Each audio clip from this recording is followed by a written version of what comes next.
¿Qué tal? Muy buenas noches. Bienvenidos a Minuto 1 en la pantalla de C5N. Hoy más que nunca, la realidad. Lo que otros no te han contado durante estos 3 años y 9 meses, ni te contarán aquí. Te lo hemos contado y te lo seguiremos contando. Lo que otros no te han mostrado en estos 3 años y 9 meses, aquí te lo hemos mostrado y te lo seguiremos mostrando para que vos sepas realmente lo que ocurre en la República Argentina. Tenemos un programa hoy con muchos temas de actualidad, de importancia. Y nos podés acompañar a partir de este momento con el hashtag Macrísimo. Sí, Macrísimo. Ha sido esta una semana de frases muy desafortunadas de los altos exponentes del macrismo, del presidente, de su compañero de fórmula, de la principal aliada de Cambiemos, Elisa Carrió, que ha vuelto al stand-up político diciendo las peores barbaridades en presencia de las máximas autoridades de la ciudad de Buenos Aires, que aplaudieron las barbaridades que decía Elisa Carrió. Miren, cualquier dirigente de la oposición que hubiera dicho cualquiera de las frases que vamos a escuchar ahora en boca de los exponentes del macrismo, hubiera sido, pero tapas y tapas, horas de hablar, horas de imputaciones, rasgándose las vestiduras. Las barbaridades que han dicho los dirigentes del macrismo esta semana, sin embargo, por parte del periodismo oficialista, no merecen ninguna condena. Nadie se rasga las vestiduras. Siguen tapando la realidad como lo han hecho en estos 3 años y 9 meses. Los siguen escondiendo debajo de la alfombra. Mientras la Argentina día a día se quiebra más económica y socialmente, el Macri Tour sigue. El presidente no ha dicho una palabra sobre la pobreza en la Argentina en la semana que se conoció el peor dato de las últimas décadas. El presidente sigue bailando sobre la cubierta del Titanic, irresponsablemente, una semana que no sabemos quién gobierna en una Argentina asestada por altísima desocupación. Sigue cayendo la industria, sigue cayendo la actividad económica. El presidente sigue en campaña irresponsable y no sabemos quién gobierna la Argentina. Pero vamos a empezar a escuchar, a recuperar las frases del macrismo de esta semana. Pichetto ayer, que propuso volar la Villa 1114 o otras villas. A nadie le importó. Semejante frase, tremenda frase. Esto decía Pichetto. Había 2 colas, una que manejaba el narcotráfico paraguayo, para no ponerle calificación de nacionalidades porque después se enojan conmigo, una nacionalidad determinada que tiene vinculaciones con la marihuana hacia la cola de la venta de marihuana. Y otros muchachos también de afuera del país que han venido a este país tan generoso, vendían cocaína, 2 colas. Todo esto fue tomado por un dron, y después entró la gendarmería. La verdad, habría que dinamitar todo, que todo vuele por el aire. Hay que dinamitar todo para Pichetto, porque fíjese cómo empieza con la xenofobia que lo caracteriza. Estigmatiza a hermanos nuestros, a los paraguayos, estigmatiza a los pobres que viven ahí. Ahora, ¿no se preguntó Pichetto o no le preguntó a la ministra de Seguridad, Patricia Bullrich? Porque la foto a la que hace alusión de la Villa 1114, que la mostramos aquí, fue tapa del diario Clarín, era del año pasado. ¿No le pregunta a su ministra de Seguridad qué hacen en la Villa 1114 en lugar de querer dinamitarla? porque si ellos pudieran dinamitar a los pobres en la Argentina, lo harían. Hoy mereció el repudio de los curas de Opción por los Pobres. Durísimo el documento que sacaron en contra de esto de Pichetto. El grupo de curas en la Opción por los Pobres le respondió a Pichetto por el odio a los pobres. Candidato a vicepresidente, no nos olvidemos, Pichetto. Nos sorprenden, si es que nos queda capacidad de asombro, los dichos del candidato a vicepresidente de la fórmula oficialista y las medidas anunciadas por la ministra de Seguridad de la Nación. 2 pasos más de sectores del gobierno en la estigmatización y criminalización de los pobres. Parecieran tener como objetivo hacer escarmentar a los pobres porque no los han votado y creen que no los votarán. No podemos sino repudiar enfáticamente estas abominaciones. Las declaraciones del candidato a vicepresidente Miguel Ángel Pichetto de que habría que dinamitar la Villa 1-11-14, a la que además recordamos por haber sido la casa de un gran hermano y compañero nuestro, el cura Rodolfo Ricciardelli, esta expresión de violencia xenófoba y de odio a los pobres es una muestra más de los sentimientos que anidan en el corazón de quienes nos gobiernan. Los curas de Opción por los Pobres. Y fíjese, enlazado a esto, el pensamiento del macrismo explícito de parte de una figura que era un referente social, pero pareciera que en la posverdad del macrismo les ha lavado la mente aún a aquellos que en su momento fueron defensores de la justicia social o defensores de las causas de los pobres. Toti Flores, escuche la barbaridad que dijo Toti Flores de este gobierno, integrante de este gobierno sobre los pobres, escúchelo. Nuestras generaciones en la justicia social era que vos podías ser de clase media. Hoy casi en los lugares más pobres no se piensa en eso, hay como un destino marcado que vas a morir pobre. Y eso hace que no te preocupe por generar, producir para sobrevivir.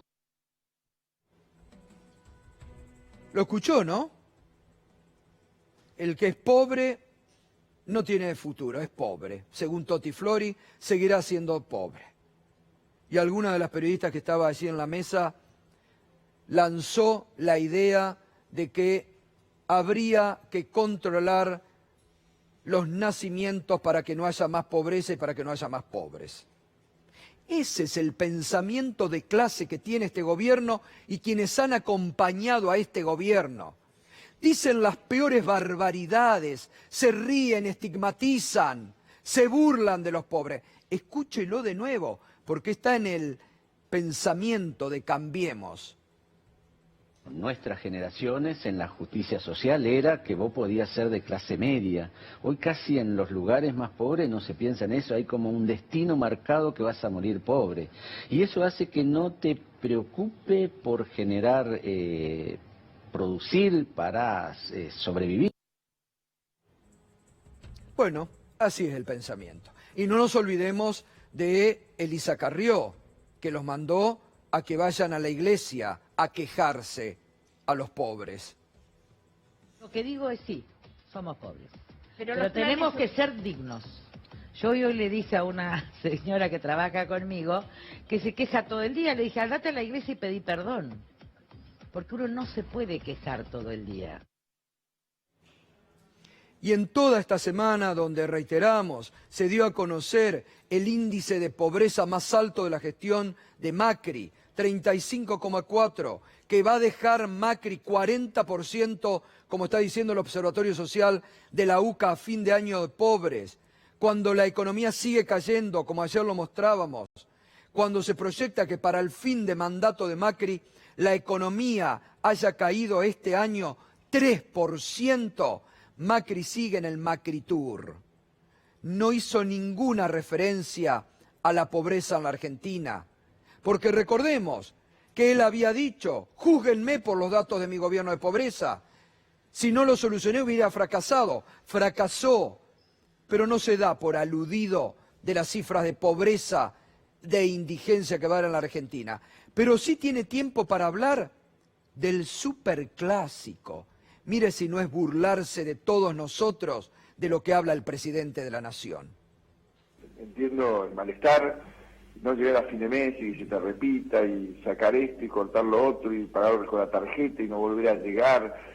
Es una angustia, es un agobio, es agotador, te enoja y bueno, y te puede llegar a enojar tanto como para por ahí terminar votando un candidato que ni siquiera te gusta o votando volver al pasado en el cual no crees. Ayer trascendió una versión que se decía que el gobierno tenía intenciones de hacer retrasar la revancha Boca River una semana hasta después del acto eleccionario. Genera cierta incertidumbre por la política, por una elección tan cerca, pero estos partidos son muy importantes, tienen compromisos con 90 países por la televisación. Una vez que se pone una fecha es difícil que se cambie, ¿no? La verdad que es difícil que se cambie.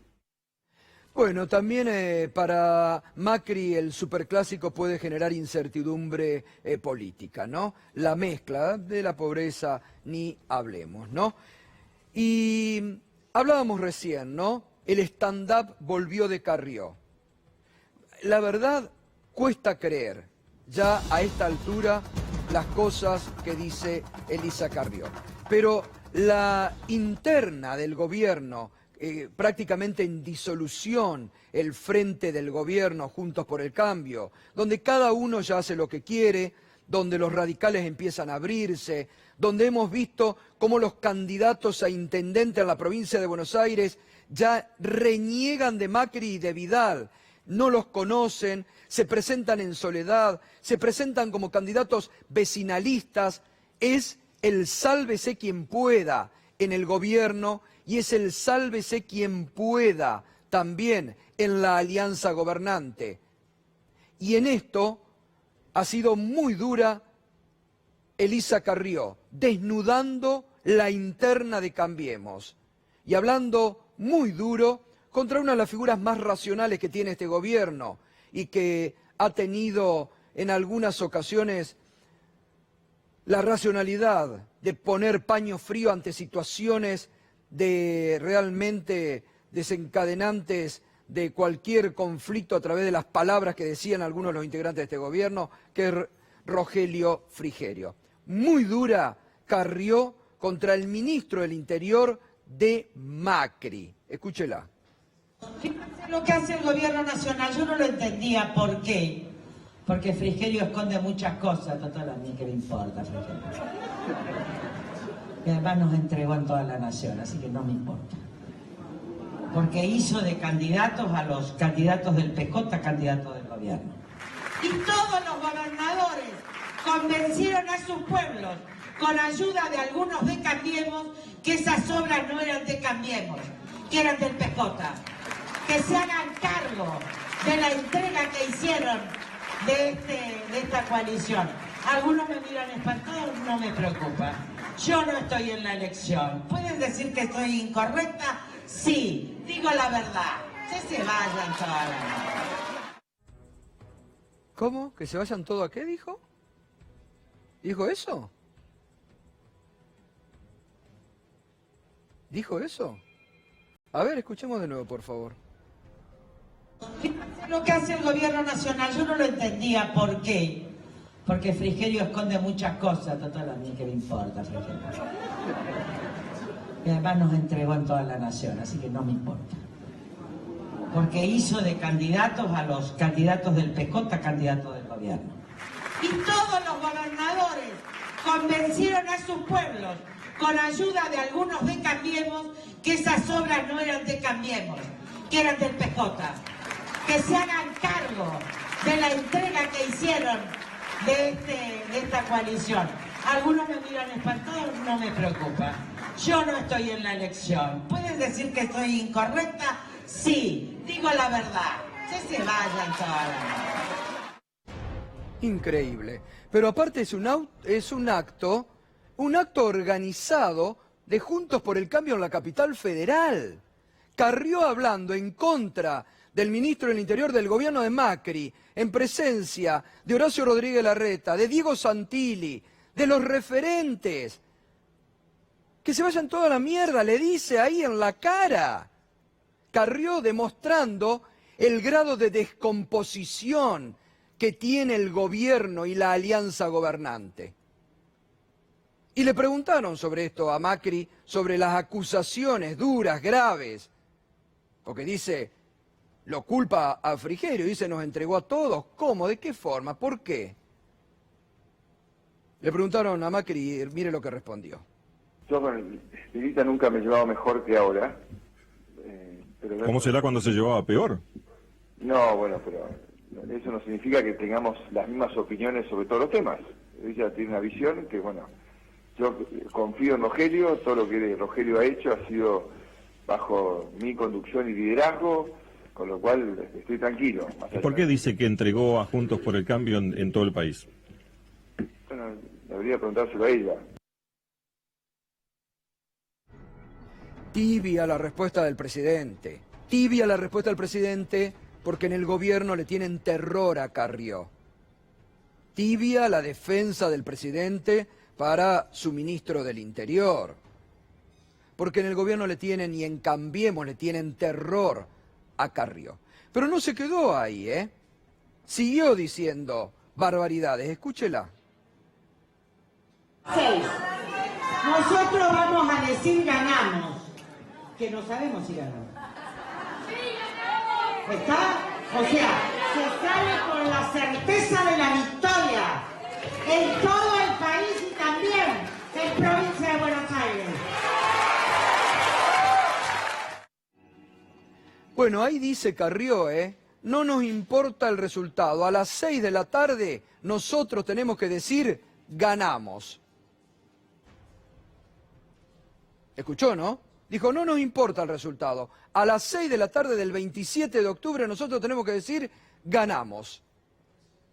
Es decir, pareciera que a Carrió no le importa el resultado. Niegan la elección del 11 de agosto. Niegan la elección del 11 de agosto. Y vaya a saber, ¿qué estarán preparando? ¿Fraude? ¿Por qué Carrió dice, no nos importa el resultado? Tenemos que decir, a las 6 de la tarde ganamos. Este es el republicanismo y la democracia que tiene Cambiemos y el gobierno de Macri y sus representantes.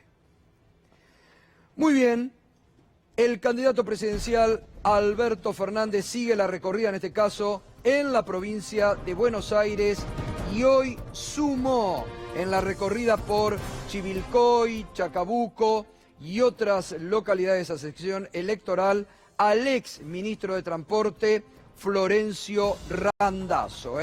Hicieron un alto en una estación de servicio, ahí está, pararon a tomar un café en una estación de servicio, camino a una de estas ciudades. Alberto Fernández, acompañado de Florencio Randazzo, iban en el mismo auto, saludaron a la gente que estaba en la estación de servicio y dijo Alberto Fernández, Florencio Randazzo siempre es ministeriable, abriéndole la puerta nuevamente al espacio del Frente de Todos a Florencio Randazzo, ex ministro de Transporte de la expresidenta Cristina Fernández de Kirchner, pero a quien enfrentó en el 2017, habían quedado heridas abiertas y ahora, de la mano de Alberto Fernández, retoma al Frente de Todos. Y en Chacabuco, hace instantes, Alberto Fernández, acto en un club, y esto decía. Es como decía Ricardo, nadie sobra. Todo tiene un lugar, todos tienen un lugar y una misión que cumplir. Acá no es tarea de un presidente o de una vicepresidenta, es tarea de todos. Yo siempre les digo, miren, pasamos a la historia con Néstor porque le pagamos toda la deuda del Fondo Monetario, pero no la pagamos, Néstor y yo. La pagaron 40 millones de argentinos, con esfuerzo. Así lo hicimos. Y con todos y todas las argentinas vamos a empezar a construir otro futuro. Pero yo les pido que no los confundan.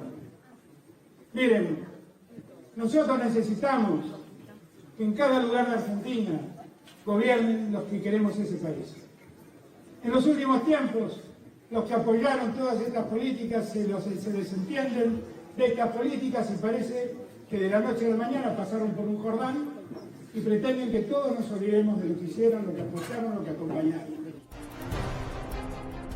Muy bien, y otro referente importante del Frente de Todos, Sergio Massa, viajó en las últimas horas a Estados Unidos a mantener reuniones con inversores, con acreedores y en el centro del poder político de Estados Unidos, en Washington, también brindó una serie de conferencias.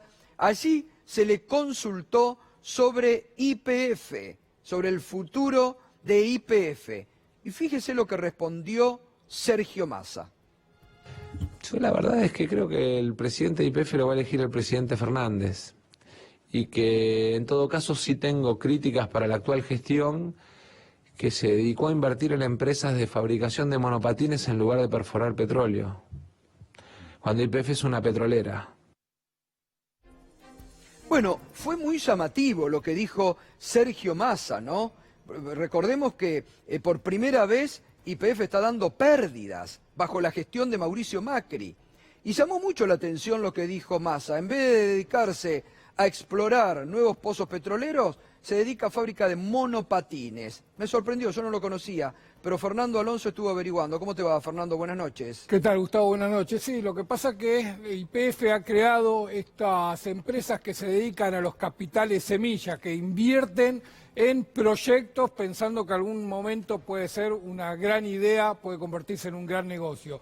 E invirtió en una empresa que se llama BIR, que se dedica a la producción de estos monopatines eléctricos que andan ahora en la ciudad de Buenos Aires, que se están popularizando, y que va a desembarcar acá y que piensa hacer esa competencia. En YPF dice que ya no son solo una petrolera, que son una empresa de hidrocarburos, pero también de movilidad, y que por eso eligieron eso.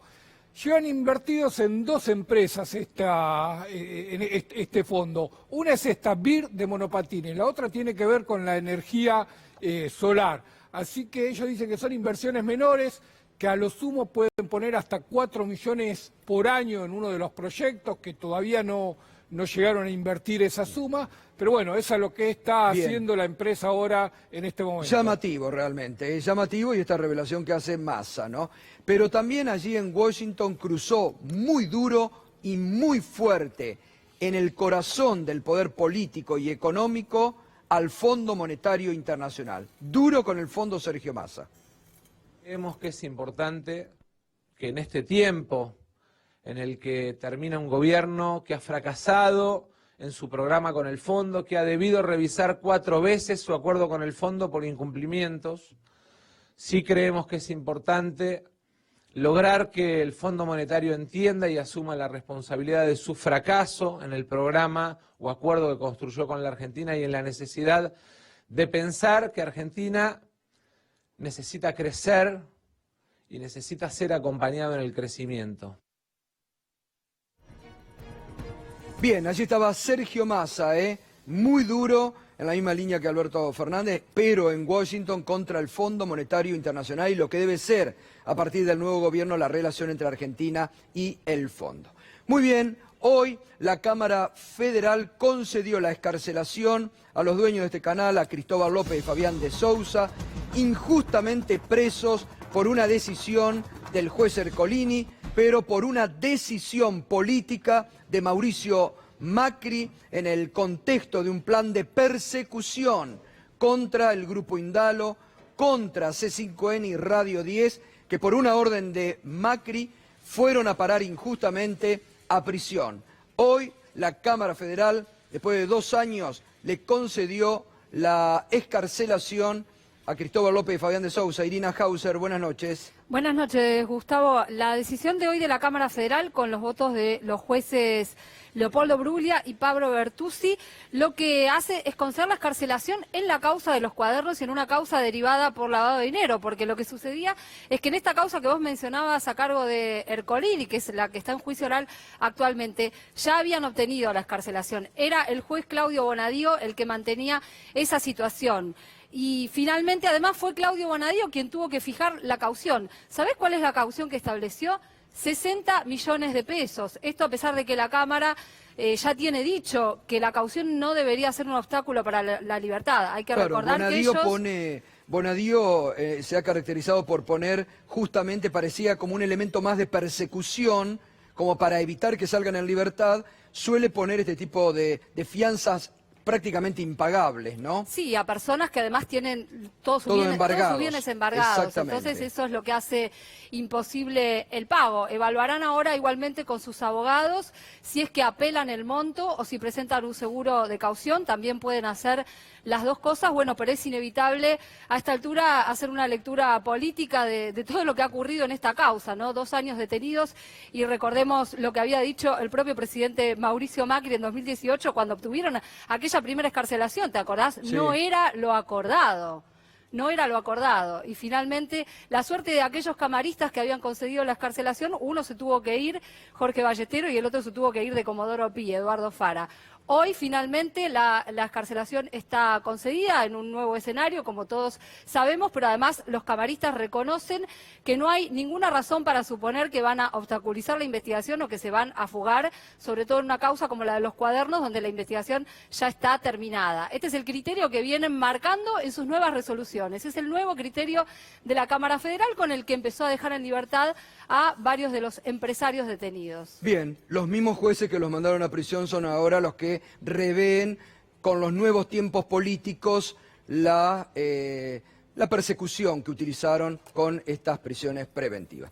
Muy bien, nos hemos estado ocupando aquí del episodio confuso que lo tuvo como protagonista al jefe de la Federal en la provincia de Santa Fe, que en un primer momento la ministra Bullrich y el presidente Mauricio Macri dijeron lo atacaron las mafias, el narcotráfico. Después se supo que no era así, que era toda una cuestión prácticamente personal, pero relacionada a otros hechos. Y hay novedades de importancia para el día de hoy. Juan Amorín, ¿cómo te va, Juan? ¿Qué tal, Gato? Bien, buenas noches. Buenas noches, vamos. Así es, bueno, de entrada nosotros mencionábamos, me acuerdo, uno de los primeros días, el 9 o 10 de septiembre, ni bien ocurrió el hecho, que era sumamente particular por las características que describía Mariano Valdés, jefe de la Policía Federal en la provincia de Santa Fe, que hubiera ocurrido efectivamente eso. ¿Te acordás que en un primer momento dijimos los disparos son emitidos desde muy cerca, es muy difícil que realmente alguien se haya acercado a esa distancia para disparar? Bueno, ahí los ojos se posaron en Roxana González,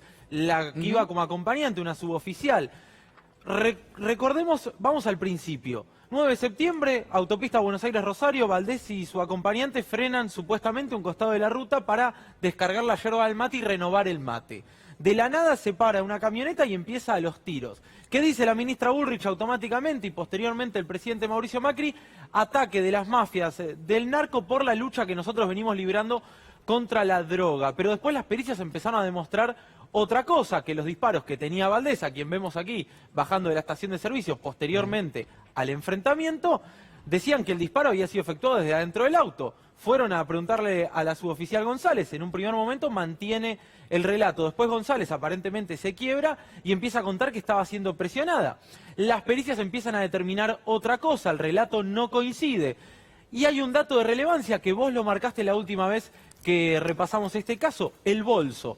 Valdés repite todo el tiempo el bolso. Era importante el bolso. Bueno, aparentemente hubo una coartada entre Valdés, su número 2, Velagio, para que ese bolso no apareciera en la escena. Había un bolso dentro de este auto que aparentemente fue punto de discusión. ¿Qué tenía el bolso? Nos enteramos hoy, según la pericia que ordenaron los fiscales, droga. Vamos a ver los detalles de este caso. Insisto que es de una gravedad institucional realmente inusitada y como siempre la ministra Patricia Bullrich queda expuesta porque, como siempre, se pone del lado de la fuerza de seguridad sin importar lo que diga la justicia primero. Giro en la causa, una pericia solicitada por los fiscales reveló que Valdés llevaba drogas en un bolso y en su ropa al momento de la balacera. Se encontraron restos de metanfetamina y también en la ropa del comisario se hallaron restos de anfetamina, que sería éxtasis. Y seguimos adelante con un caso que es sumamente grave, ¿sí? Porque la provincia de Santa Fe además viene con antecedentes respecto a las fuerzas federales y al narcotráfico. Quedó descartada la hipótesis del ataque sorpresivo. ¿Te acordás que Valdés dice de la nada se frenó? No. nosotros lo habíamos destacado ya la última vez, Valdés frena el auto por voluntad propia. Se junta con la gente de la camioneta, de hecho hay una cámara, si no me equivoco, en la localidad de Ramallo que los identifica. Se frena y va a hablar con gente que conocía, digamos, se frena voluntariamente y en eso se da una discusión inesperada y termina todo a los tiros. Sí, ahí está, se bajó a hablar con los sujetos y posteriormente ocurre la agresión. Y vamos con la última placa. Los informes confirmaron que el disparo efectuado a corta distancia se realizó con su propia arma, ¿sí? Es decir, no fue un ataque externo. Por lo que se estima que se disparó accidentalmente cuando ocurre el tiroteo. Así que sumamente grave la situación. La ministra Bullrich y el presidente dijeron, ¿es por nuestra lucha contra los narcos? Me parece que no, que poco tiene que ver, sino que los narcos estaban adentro de la fuerza. Así es, Juan, y vamos con Marcelo Saín, que en estos momentos es funcionario justamente en la provincia de Santa Fe, de un área específica. ¿Cómo te va, Marcelo? Buenas noches. Buenas noches. Bueno, un caso que de un primer momento fue muy cuestionado, sorpresivo, y que hoy tiene estas revelaciones, comentaba Juan, que el famoso bolso contenía drogas por un peritaje que se ha realizado. El 20 de septiembre nosotros colaboramos con la justicia tardíamente, aproximadamente por esa fecha, se decide el allanamiento de la delegación de la Policía Federal en Santa Fe y allí encontramos a Valdés, el personal actuante, y la camioneta de Valdés. Ahí se hace una inspección de la misma y se halla el famoso bolso que aparecía en distintas filmaciones ahí en la estación de servicio de Figuera. Lo que hicimos es preservar herméticamente ese bolso porque yo sugerí, en función de la experiencia que teníamos en la Policía de Seguridad Aeroportuaria, la posibilidad de pasar lo que es un estudio de rastros, esto es un detector de trazas que detecta partículas, por ende esto fue lo que se llevó adelante hoy a la tarde. Se hizo ese peritaje técnico con personal de la Policía de Seguridad Aeroportuaria y dio positivo metanfetamina y anfetamina en ropas de Valdés, que también fueron aisladas herméticamente en aquella oportunidad, y en el famoso bolso, que según los testimonios del acompañante era un bolso bastante pesado, por lo menos en ese testimonio queda claro que había más cosas que lo que ellos habían declarado, o que él había declarado que llevaba ropa. Esto hace que el fiscal actuante, los fiscales actuantes decidan pasar automáticamente esta investigación a la jurisdicción federal. Consideramos que es pertinente hacerlo con el fiscal federal Rodríguez, Walter Rodríguez, que pese a las limitaciones de los recursos extremos que él tiene, y él ha venido solicitando a la Procuración refuerzo, este fiscal ha llevado adelante investigaciones muy importantes en materia de narcotráfico, Luis Paz, el zurdo Villarruel. Él va, creemos que hay una conexión puntual, hoy lo explicó uno de los operadores judiciales, hay, conforme las escuchas telefónicas, una vinculación entre el comisario Valdés y el comisario que él reemplaza anteriormente, que fue detenido en mayo de este año, justamente por Walter Rodríguez, por proteger narcotraficantes en Santa Fe. Así que creemos que... Porque venía con todo este antecedente, ¿no? Sin lugar a dudas. De protección de narcotraficantes en la provincia de Santa Fe, un federal en la provincia. Y ahora este episodio gravísimo, ¿no? Que todo hace indicar que llevaba droga en el bolso, que él tanto estaba preocupado y pedía por el bolso, Esa ¿no? pericia lo que da cuenta es que ahí adentro había esa sustancia, ellos tendrán que dar alguna razón de qué es lo que estaban trasladando allí, ¿no? Marcelo, ahora, me da la impresión que si no hubiera investigado la provincia como lo hizo, digamos, con la voluntad de ir a fondo, esto pasaba de largo como si nada y era utilizado por el gobierno increíblemente como todo lo contrario a lo que aparentemente termina siendo. Pues la ministra lo que dice es, lo atacaron al jefe de la Policía Federal de Santa Fe porque lucha contra el narcotráfico, porque somos el gobierno que lucha contra las mafias. Y era exactamente al revés. ¿Se preocupó en algún momento el Ministerio de Seguridad a nivel nacional del caso? ¿Alguien se comunicó? ¿O una vez que la cosa ya se empezó a complicar demasiado, le soltaron la mano? Yo creo que le soltaron la mano. A ver, hacer una afirmación de ese tenor a las horas de un acontecimiento así, sin saber efectivamente qué fue lo que pasó, es temerario. A nosotros nos ofendió un poco desde la provincia de Santa Fe que nos quisieran llevar puesto con una interpretación que veíamos porfiada, que ya los primeros testimonios, con las primeras imágenes que analizábamos, veíamos que no coincidía una cosa con la otra, veíamos contradicciones, notábamos que evidentemente ahí había pasado alguna otra cuestión. Con lo cual nos hicimos de la causa, avanzamos en investigación. El juez Verabarro, ante la solicitud del fiscal Legas, de que esto era de competencia federal, para nosotros no lo era, claramente era un caso irrelevante desde el punto de vista federal hasta ese momento, hasta hoy, hasta la aparición de sustancias prohibidas por la ley de estupefacientes. Investigamos, fuimos a fondo y hicimos muchas cosas que todavía no se pueden ventilar dentro del marco del expediente, que nosotros imaginamos que el fiscal Rodríguez la va a profundizar. Por supuesto que el fiscal Rodríguez además tiene nuestra colaboración, de hecho el organismo de investigación que yo dirijo está colaborando en aquella investigación de la detención de los narcopolicías en Santa Fe, con lo cual evidentemente tenemos información de que se trata de un tema serio y habría que investigar si no estamos. La verdad no estaba tan equivocada la ministra en el sentido de que estaba vinculado todo esto al narcotráfico, Claro, solo que los jugadores estaban parados en lugares distintos. ¿Cuál era? Ellos, bueno, estamos hablando de jefes además, ¿no? De jefes Sí. departamentales. ¿Cuál era la función de ellos en esta organización? El jefe detenido en mayo de este año, el comisario Lebwatz, era el jefe de la delegación Santa Fe, de la Policía Federal Argentina. Ellos tienen todas las tareas de seguridad preventiva y de seguridad compleja, de investigaciones, atinentes a lo que es la competencia federal en el marco de su jurisdicción. Ellos están inculpados, reprochados de proteger narcotraficantes y de algunos otros delitos en aquella investigación. Hay otro fiscal federal también, Gustavo Nel, digamos, en Santa Fe, que también tiene una investigación parecida con policías ya inculpados de proteger narcotráfico en Villa María, que fueron de alguna manera resarcidos administrativamente, volvieron a estar en Santa Fe y hoy están nuevamente presos. Significa hay mucho dinero, hay mucho narcotráfico y hay una apropiación policial de parte de esa rentabilidad. Ahora, ellos tenían la droga en su poder, porque si hay rastro de droga en el bolso, Sin lugar a dudas. evidentemente... Y Lo que el peritaje hoy da cuenta es que ahí adentro de ese bolso había metanfetamina y en un porcentaje altísimo de certidumbre y ¿Esto anfetamina. se extiende a la Ciudad de Buenos Aires? ¿Se extiende a la Policía Federal a la Ciudad de Buenos Aires? No. Debo reconocer que ha habido colaboración del jefe de la Policía Federal en todas las solicitudes de información que nosotros hemos efectuado en la materia.